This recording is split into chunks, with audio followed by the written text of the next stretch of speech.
অবিরাম হিট গানের শ্রোতাদের মন জয় করে এবার উত্তর আমেরিকার যুক্তরাষ্ট্রে ও কানাডায় মঞ্চ মাতাচ্ছেন বর্তমান সময়ের জনপ্রিয় কণ্ঠশিল্পী প্রীতম হাসান। তার গানের জনপ্রিয়তা যেমন বাড়ছে তেমনই বাড়ছে স্টেজ পারফরমেন্সের।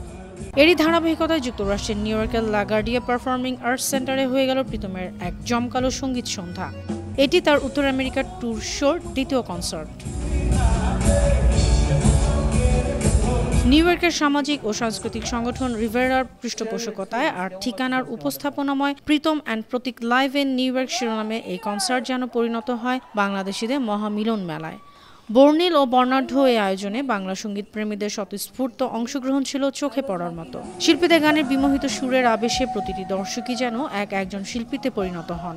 পুরো হলরুম পরিণত হয় বাংলাদেশি সংস্কৃতির এক অপার আনন্দ আর উচ্ছ্বাসময় স্পটে। বাংলাদেশে আধুনিক সঙ্গীত জগতের অন্যতম পুরোধা প্রয়াত জনপ্রিয় কণ্ঠশিল্পী খালিদ হাসান মিলুর কণ্ঠই যেন দর্শকরা ফিরে পায় তার সন্তান প্রীতম ও প্রতীকের একের পর এক গান পরিবেশনের মাধ্যমে।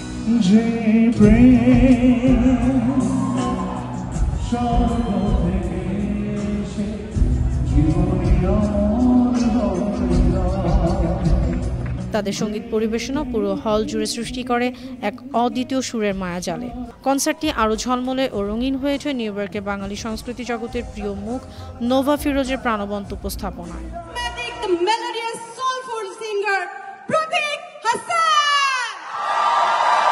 কনসার্টের প্রথম চমক ছিল নিউ ইয়র্ক প্রবাসী বাংলাদেশি কণ্ঠশিল্পী জন কবিরের হঠাৎ উপস্থিতি।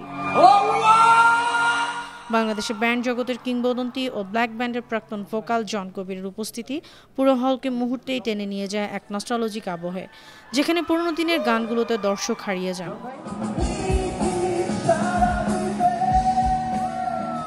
পরবর্তী বড় চমক ছিল আরটিভি ইয়ং স্টারের তরুণ সঙ্গীত শিল্পী রাফসান হাসান। মঞ্চে প্রীতমের সাথে তার বিশেষ যুগল পরিবেশনা দর্শকদের হৃদয় ছুঁয়ে যায় এবং হল জুড়ে উচ্ছ্বাসের ঢেউ ওঠে।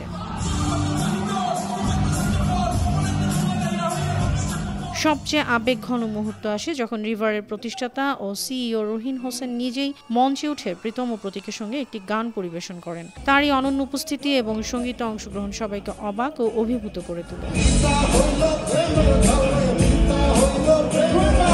বিরোধিতা মঞ্চে বক্তব্য রাখেন রহিন হোসেন, যেখানে তিনি রিভারের লক্ষ্য ও সাউথ এশিয়ান ট্যালেন্টকে আন্তর্জাতিক প্ল্যাটফর্মে তুলে ধরার গুরুত্ব তুলে ধরেন।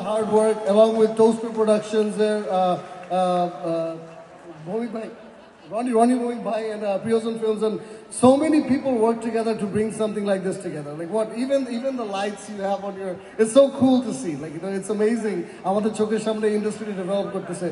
Before I thank any more people, which everybody do, I just want to say one thing. তার পাশে ছিলেন স্ত্রী এবং ঠিকানার সিইও মুশরাত শাহিন, যিনি এই ইভেন্টের সাংস্কৃতিক গুরুত্ব ও নেতৃত্ব নিয়ে কথা বলেন। আজকে আমি কল্পনা করতে পারিনি আপনাদের মতো এত সুন্দর এবং ভালো অডিয়েন্স এখানে পাবো। অনুষ্ঠানে বক্তব্য রাখেন দেশি মিউজিক অ্যান্ড এন্টারটেইনমেন্টের প্রতিষ্ঠাতা ও সিইও মোহাম্মদ মুনির। এই কনসার্টের আয়োজন করে দেশি মিউজিক অ্যান্ড এন্টারটেইনমেন্ট। সহযোগিতায় ছিল প্রিয়জন ফিল্মস ও টোস্টার প্রোডাকশন। এটি ছিল নিউ ইয়র্কের বুকে বাংলা সঙ্গীতের এক গৌরবময় উপস্থাপনা।